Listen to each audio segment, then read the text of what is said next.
Lord, hear my prayer.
Another very lovely evening to all of you, my friends. We left off in our last studies of Judges 15 with Samson starting to peak in his accomplishments for God in the position of being a judge of Israel, the 12th judge, to be more specific. We are now picking up in Judges 16. Samson, he has slain 1,000 men at one time.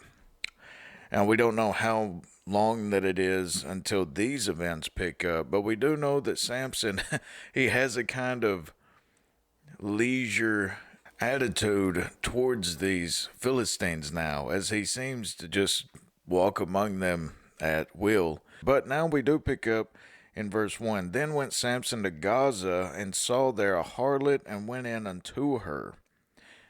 Now Gaza is the farthest that he has went into the Philistine land. Jameson Fawcett Brown commented, Samson went to Gaza, a chief city, to make some new attempt upon the Philistines, whom he feared not, either in their cities or in their camps, having had such large experience of his own strength and of God's assistance. Possibly he came in thither by night, unknown and unobserved, till afterwards. Matthew Henry said, Hitherto Samson's character has appeared glorious, though uncommon. In this chapter, we find him behaving in so wicked a manner that many question whether or not he was a godly man, but the apostle has determined this in Hebrews 11, the great faith chapter of the New Testament. Samson is noted, there might have been in him many exercises of piety, which is that's a good comment on Samson's life, how he may have done many great godly deeds for the Lord, but only the more heinous is noted in the Bible, which, if recorded, would have reflected a different light upon his character. And it was told the Gazites, saying, Samson is come hither. And they compassed him in, and laid wait for him all night in the gate of the city, and were quiet all the night, saying, In the morning, when it is day, we shall kill him. Matthew Poole wrote, This they chose to do, wait at night by the gate, and wait until in the morning to seize upon him. This they chose to do rather than to seize upon him in his house and bed by night, either because they knew not certainly in what house or place he was, or because they thought that they might cause great terror and confusion and mischief among their own people, whereas in the daytime they might more fully discover him and more unexpectedly surprise him and more certainly direct their blows and use their weapons against him. And Samson lay till midnight, and arose at midnight. That kind of perplexes me a little bit it's midnight. It's believed, I believe I read in one of the comments how they believe that he may have been warned by the Lord in a dream that these Gazites were waiting for him. We don't know. But either way, he wakes up at midnight and took the doors of the gate of the city and the two posts. So he pulls up these posts. It's not even really depicted right here, but these posts in which the doors were on. So he takes the entire thing, bar and all, and put them upon his shoulders and carried them up to the top of a hill that is before Hebron. Jim Gibson, he wrote an article on Samson in Studies of Science and Scripture, and he says archaeology reveals that a lesser city than Gaza, a smaller city, had a gate that was 10 feet high and 10 feet wide, enormous. These ancient gates were made of wood, but the wood was protected by metal bands or metal sheets. This was so that an enemy could not easily just burn the gate and make entrance. Now listen to this. It has been estimated that such a gate might have weighed between 5 to 10 tons, which, taking the lesser figure of 5 tons, would be about 10,000 pounds. And Gaza, as far as we remember back then, it would have been one of the main cities of the Philistines. It would have taken several men just to set up the gate. They made it like that because if whole armies come against your city, you're looking at thousands and thousands of men, and the gate is going to be their main target. So these gates had to be very heavy and very stout. So this was tremendous. And it came to pass afterward that he loved a woman in the valley of Sorek, whose name was Delilah. Right here is Sorek Valley. As you'll see, it's right around his hometown, very, very close to his hometown. Now, many have pondered on whether Delilah was a harlot or whether she was his wife. Adam Clarke doesn't believe that she was either one. Adam Clarke says, it appears she was a Philistine. We're not even told that she was a Philistine, but most likely she was a Philistine. It appears she was a Philistine and his concubine. Okay, so it's much closer to be that, how can I put this? Samson and Delilah were buddies, if you know what I mean. She wasn't a harlot, but she wasn't his wife. So they probably just partied a lot. I'll say that without Samson getting drunk or anything, but they probably just, I don't know. And however strong his love was for her, she seems to have had none for him. He always matched improperly, and he was cursed in all his matches, meaning with women. He always got with these evil women. And the lords of the Philistines came up unto Delilah and said unto her, entice him, and see wherein his great strength lieth, and by what means we may prevail against him, that we may bind him to afflict him, and we will give thee every one of us 1,100 pieces of silver. So they're bribing her, and that comes out roughly to about $500,000, probably a lot more in today's money. And Delilah said to Samson, tell me, I pray thee, wherein thy great strength lieth, and wherewith thou mightest be bound to afflict thee. Now, I'm certain that Samson was curious as to why she wondered this, but if you've ever been in a relationship and you get comfortable with a woman, I'm speaking directly to men right here for the most part, I'm certain that she was probably flirtatious with this and probably very playful with it, even though she really had very evil means, ulterior motives, if you will. And Samson probably just thought she's being playful, and to which he's playful with her back. So that you can kind of see this casualness between them. And Samson said unto her, if they bind me with 7 green withs that were never dried, then shall I be weak and be as another man. Then the lords of the Philistines brought up to her 7 green withs, which had not been dried, and she bound him with them. Now there were men lying in wait, abiding with her in the chamber, and she said unto him, the Philistines be upon thee, Samson. And he brake the withs as a thread of tow is broken when it toucheth the fire. so his strength was not known. And Delilah said unto Samson, Behold, thou hast mocked me, and told me lies. Now tell me, I pray thee, wherewith thou mightest be bound. Charles Ellicott commented, Delilah would, of course, tell Samson that the scene had been merely playful jest, and that she had said, Philistines be upon thee, Samson, only to be delighted with one fresh exhibition of his great strength if he really had not revealed the secret. That's a good point. Women have ways of doing this. You know, how she had this plan B, and that if it didn't work and he was lying, she would just say, oh, you liar, why'd you tell me the truth? I just said that to, because she wants to see how strong he is and all that. And he said unto her, If they bind me fast with new ropes that never were occupied, then shall I be weak and be as another man. So Samson, he's playing back with her. Delilah therefore took new ropes and bound him therewith, and said unto him, The Philistines be upon thee, Samson. And there were liars in wait abiding in the chamber, and he brake them from off his arms like a thread.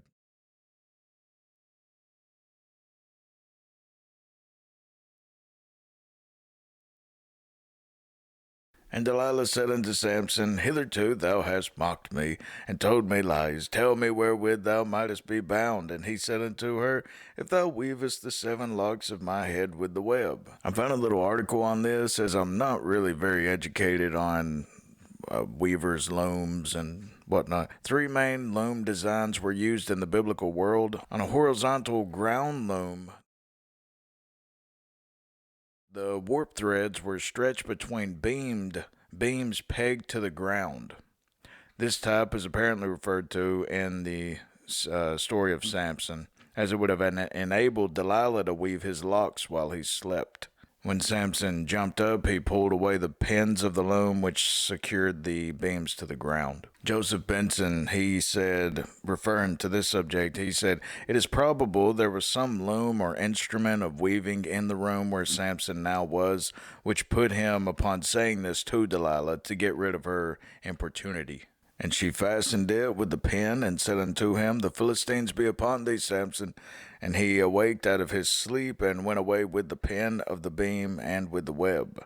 And she said unto him, How canst thou now say, I love thee, when thine heart is not with me? Thou hast mocked me these 3 times, and hast not told me wherein thy great strength lieth.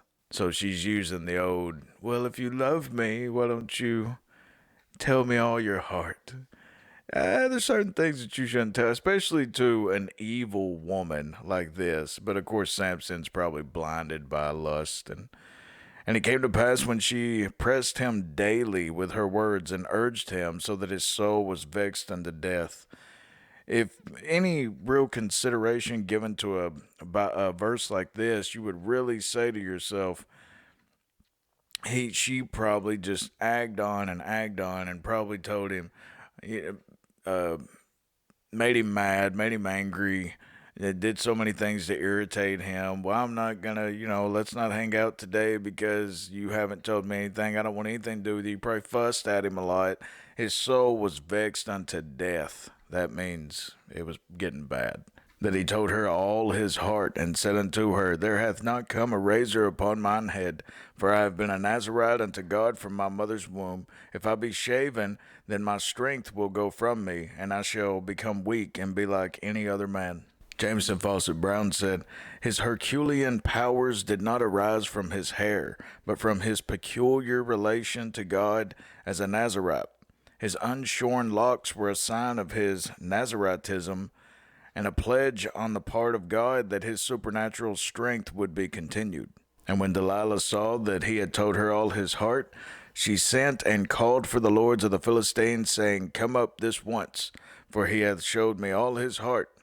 Then the lords of the Philistines came up unto her, and brought money in their hand. And she made him sleep upon her knees. Now catch that. She made him sleep upon her knees.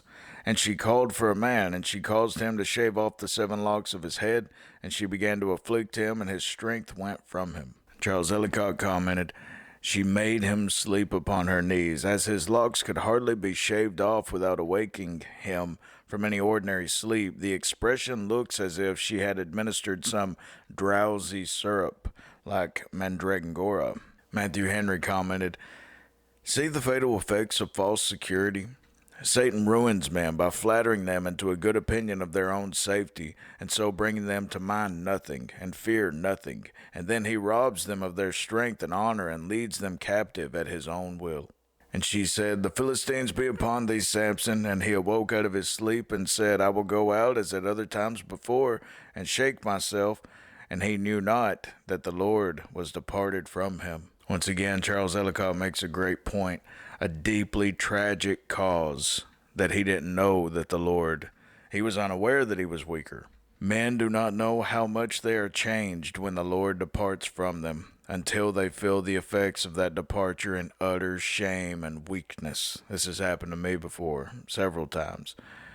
You have no idea that you're backsliding until you're just knee deep in the mess, or you're drowning in it, rather. But the Philistines took him and put out his eyes, and brought him down to Gaza. So they're bringing him back down to Gaza, from where the chapter began, and bound him with fetters of brass, and he did grind in the prison house. Cambridge Commentary said, His degeneration began at Gaza, with him and the harlot at the beginning of this chapter. Therefore he was punished at Gaza, runs the rabbinic comment, which also sees a just retribution for the sin of his eyes. Remember how he begins his adult life by telling his mother and father that this Philistine woman is right in mine eyes in Judges 14:3, and the loss of his eyes. So he loses his eyes, but his eyes have been his enemies for so long. Now in Judges 14:3, it's really the purpose of the Lord to anger him against the Philistines, because the very first woman he takes for a wife, now he's laying with harlots and he's getting with these evil women like Delilah. He's just gone off the rails. But now they also make him a slave. And Joseph Benson says they made him grind, as slaves used to do. He made himself a slave to harlots, and now God suffers men to use him like a slave. Poor Samson. Let all take warning by him, carefully to preserve their purity. For all our glory is gone when the covenant of our separation to God as spiritual Nazarites is profaned. Howbeit the hair of his head began to grow again after he was shaven. Then the Lord to the Philistines gathered them together to offer a great sacrifice unto Dagon their God, and to rejoice, for they said, Our God hath delivered Samson our enemy into our hand. And when the people saw him, they praised their God, for they said, Our God hath delivered into our hands our enemy, and the destroyer of our country, which slew many of us. And it came to pass, when their hearts were merry, they were drunk. It was a common custom for pagans to get drunk and do lewd acts in their temples, that they said, Call for Samson, that he may make us sport. And they called for Samson out of the prison house, and he made them sport. And they set him between the pillars. Now in this he was a type of Christ, John Gill says.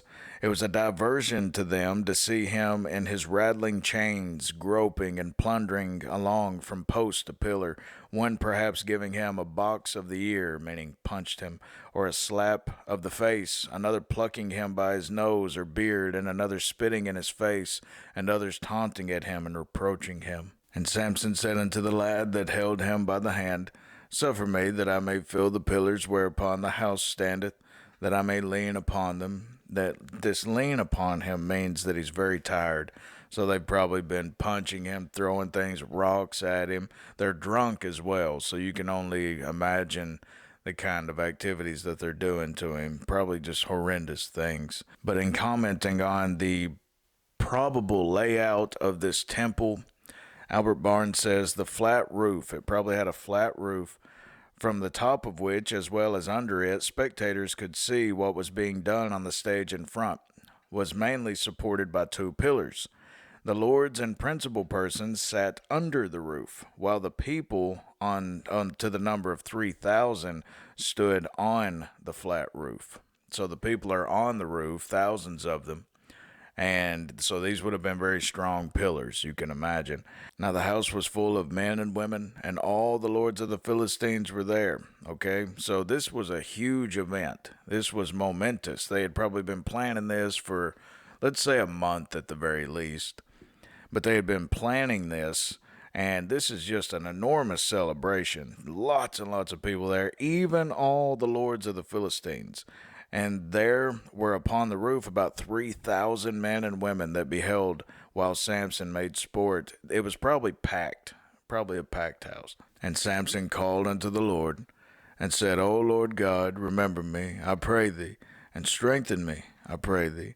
Only this once, O God, that I may be at once avenged of the Philistines for my 2 eyes. Jameson Fawcett Brown once again commented on this. His penitent and prayerful spirit seems clearly to indicate that this meditated act was not that of a vindictive suicide, and that he regarded himself as putting forth his strength in his capacity of a public magistrate. He felt like this was his duty, and no less a place which dishonored God. And so he's right in the midst of evil folk that hate God. They mock Israel. They've been oppressing Israel. All the more reason. There's many factors here why God would allow his strength to return unto him, probably at the greatest peak that his strength has ever been at. The fact that it notes that his hair is growing back is giving more of his fellowship with God is returning.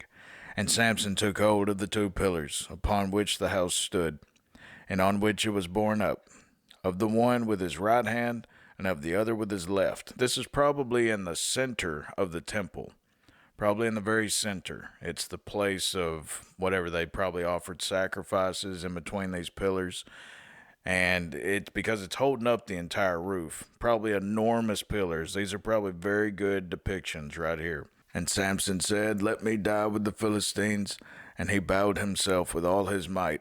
And the house fell upon the lords and upon all the people that were therein. So the dead which he slew at his death were more than they which he slew in his life. There's other side notes that I would also like to speak on. Samson's willingness to do this, give his life in the service of, one, for vengeance for his 2 eyes, but in also service as being a judge. But he also had become so miserable. No telling what they did to him. They had quite a few days or weeks to do this.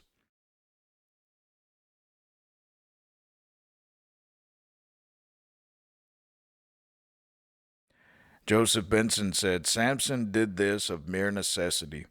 He was by his office obliged to seek the destruction of these enemies and blasphemers of God and oppressors of his people, which in these circumstances he could not effect without his own death. He had to die in order to do this. There's no other way. He was blind. A type of Christ, who by voluntarily undergoing death destroyed the enemies of God and of his people. Then his brethren and all the house of his father came down, and took him, and brought him up, and buried him between Zorah and Eshtaol, in the burying place of Manoah his father, and he judged Israel 20 years. So they were able to come back and get the body of Samson in the midst of all these, even the Philistine kings and lords and thousands of the enemies of Israel. John Gill said they probably gave a great funeral for him, perhaps in great funeral pomp as a judge of Israel.